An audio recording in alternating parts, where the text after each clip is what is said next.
5 शिकारी दोस्त जो शिकार करने जंगल गए खुद शिकार बन गए। सुंदरबन का 3000 साल पहले मरा हुआ भूत कबीला जो अब भी जानवरों का मुहाफिज है। बंगाल एयरफोर्स ने अपने 2 हेलीकॉप्टर सिग्नल वसूल करने के फौरन बाद रेस्क्यू करने के लिए भेजे। ईदी अमीन जो रेस्क्यू टीम लीडर थे, उन्होंने अमेरिकी अखबार डेली मैगजीन को इंटरव्यू देते हुए कहा, जब हम रेस्क्यू फाइटर जाए हादसा पर उतर रहे थे तो 100 फुट की बुलंदी पर तेज हवाएं चलने लगीं। हेलीकॉप्टर का तवाज़ुन बरकरार ना रख सके। हमने ऊंची उड़ान भरी। दूरबीन से जो मनाजर हमें नजर आए वो इंतहाई खौफनाक थे। बेशुमार घुड़सवार 5 लहूलुहान लड़कों को घेरे हुए थे। हर घुड़सवार का घोड़ा 10 फीट ऊंचा होगा, जिस पर एक देव हैकल देव बैठा था। मेरे नौजवान हिम्मत हार गए और हम मिशन नाकाम होने की इत्तला देकर वापस आ गए। ये मेरे कैरियर का पहला और आखिरी नाकाम मिशन था। नाज़रीन, ये कहानी है बांग्लादेश के वसी जंगल सुंदरबन की, जहां 5 शिकारी दोस्त हर साल जाते और नायाब हिरनों और परिंदों का शिकार करते, मगर आखिरी बार उन्हें घुड़सवार देवों के चंगुल में देखा गया, जिससे इनको बांग्लादेश की नेशनल आर्मी भी ना छोड़ा सकी थी।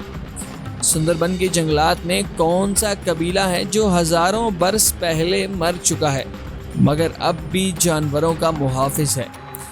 इस कबीले की पहचान क्या है और कैसे इस कबीले ने इन 5 दोस्तों को इबरत का निशान बनाया? आइए देखते हैं आज की इस वीडियो में। ये शिकारी कोई आम शिकारी न थे, न स्मगलर थे। इन 5 का ताल्लुक बांग्लादेश के आला खानदानों से था।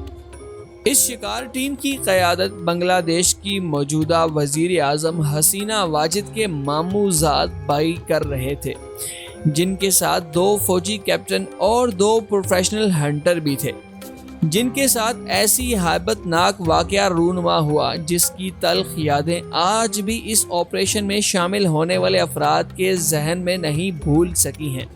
व्यूअर्स, सुंदरबन एक मशहूर जंगली इलाका है जो बांग्लादेश और इंडिया के मगरबी बंगाल के इलाके के दरमियान फैला हुआ है। सुंदरबन के जंगलात 10,000 किलोमीटर के रकबे पर मुश्तमिल हैं और इस जंगल को बंगाल टाइगर का घर भी कहा जाता है। बंगाल टाइगर के अलावा भी जहां हिरन, चिंकारे, नायाब परिंदे वगैरह पाए जाते हैं, यहाँ खूबसूरत दरिया और नदियाँ भी बहती हैं जो इसके हुस्न को इंतहाई दिलकश बना देती हैं। मगर हमारी आज की ये वीडियो ज़रा यऊफ और इनके साथियों के इबरतनाक अंजाम पर मुश्तमिल है, जो सियासी ताकत के बलबूते पर इन जंगलों में ममनुआ शिकार करते थे। दोस्तों, ये वाक़या है 1991 का, जब रज़ा यऊफ जो हसीना वाजिद के मामूज़ाद भाई थे, अपने 4 दोस्तों के हमरा बरसात के मौसम में शिकार करने यहाँ पहुँचे। ये वो वक्त होता है जब मादा हिरन ने बच्चे पैदा करके करीब होती है। यूँ मादा हिरन का शिकार करना आसान होता है, अगरचे हुक्काम ने इस जंगल पर किसी भी किस्म के शिकार की पाबंदी लगा रखी थी, मगर इन 5 दोस्तों को सियासी पुष्पनाही हासिल थी, जिसका वो हर साल खूब नाजायज़ फ़ायदा उठाते थे। साल 1991 में भी बाकी सालों की तरह बरसात के 7वें महीने में सुंदरबन के जंगलात में शिकार का साजो सामान लेने पहुँच गए। ये जंगल रेंज में तकसीम है, जिसके नंबर दिए गए हैं। उन्होंने रेंज नंबर 16 में पड़ाव किया, जिसकी निशानदही बाद की तहकीक में फॉरेस्ट ऑफिसर ने की थी, क्योंकि उसी ने इन अफराद को गैर कानूनी शिकार की इजाज़त दी थी। फॉरेस्ट ऑफिसर के बकौल वो जिस जगह ठहरे हुए थे वो महफूज जगह थी।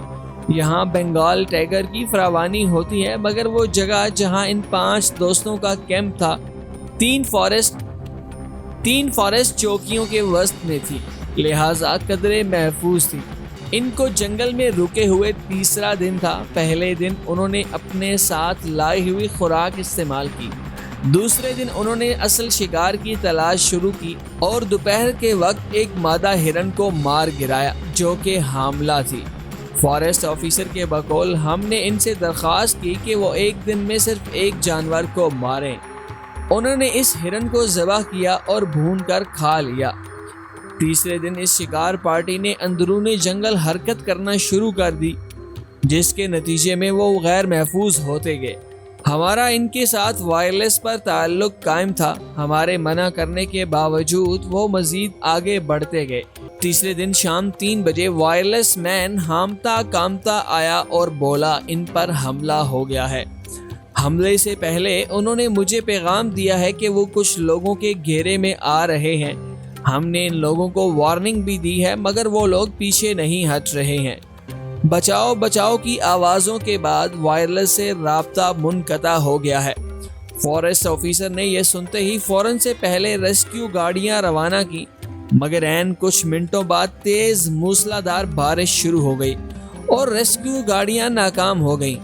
ہائی پروفائل شخصیات کا یوں گم ہو جانا کہ فارسٹ آفیسر کے ہاتھ پاؤں پھول گئے۔ اس نے فوراً اپنے اعلیٰ حکام کو واقعے کی اطلاع دی۔ چند ہی گھنٹوں بعد یہ گمشدگی سب کے لیے پریشان کن بن گئی۔ آرمی کے ہیلی کاپٹروں کی مدد سے ریسکیو ٹیم تیار کی گئی، مگر مسئلہ یہ پیش آ رہا تھا کہ ان کی لوکیشن نامعلوم تھی۔ دوسرے دن 11:15 پہ فارسٹ چوکی کا پھر سے وائرلیس گونجا، جس میں ایک بار پھر وہ شکاری مدد کی اپیل کر رہے تھے اور انہوں نے یہ بھی بتایا کہ کچھ ہی لمحوں بعد ان کو قتل کیا جائے گا۔ ان پر حاملہ مادہ ہرن کا مقدمہ چلایا گیا ہے، جس کی سزا سزائے موت رکھی گئی ہے۔ یہ سگنل وصول ہوتے ہی ہیلی کاپٹر فوراً جائے ٹریکر لوکیشن پر پہنچے۔ اس ریسکیو آپریشن کے انچارج امین کے بقول جیسے ہی ان کے 2 ہیلی کاپٹر مذکورہ جگہ کے اوپر 500 فٹ کی بلندی میں معلق ہوتے ہوئے ان کے قریب پہنچے تو ان کے فائٹرز نے جمپ کیا۔ ابھی 100 فٹ نیچے پہنچے ہی تھے کہ تیز ہوا کا ریلا آیا اور ہیلی کاپٹر لڑکھڑا گیا، جس کے بعد ہم نے اپنے فائٹرز کو اوپر بلا لیا۔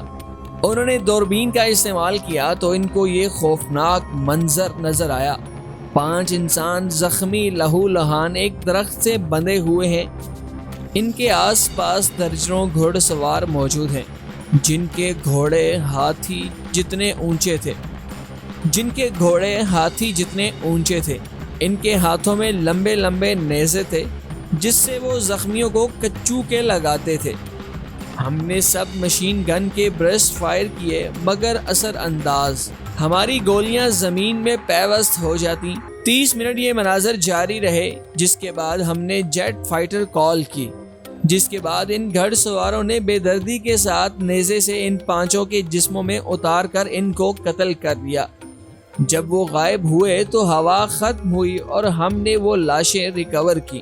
بعد ازاں BBC کو ایک ماہر فلکیات نے انٹرویو دیتے ہوئے انکشاف کیا کہ یہاں سندر بن کا 3000 سال پرانا بھوت قبیلہ آباد ہے، جو جانوروں کا محافظ ہے۔ یہ قبیلہ کسی بھی جانور کا شکار نہیں ہونے دیتا ہے اور اب تک وہ سینکڑوں شکاریوں کو موت کے گھاٹ اتار چکا ہے۔ اس قبیلے کے گھڑ سواروں کے نشانات اور چیزیں اکثر جنگل کے اہلکاروں کو ملتی رہتی ہیں۔ اسی کے ساتھ محمد علی اور پوری ٹیم کو دیجیے اجازت۔ اللہ حافظ۔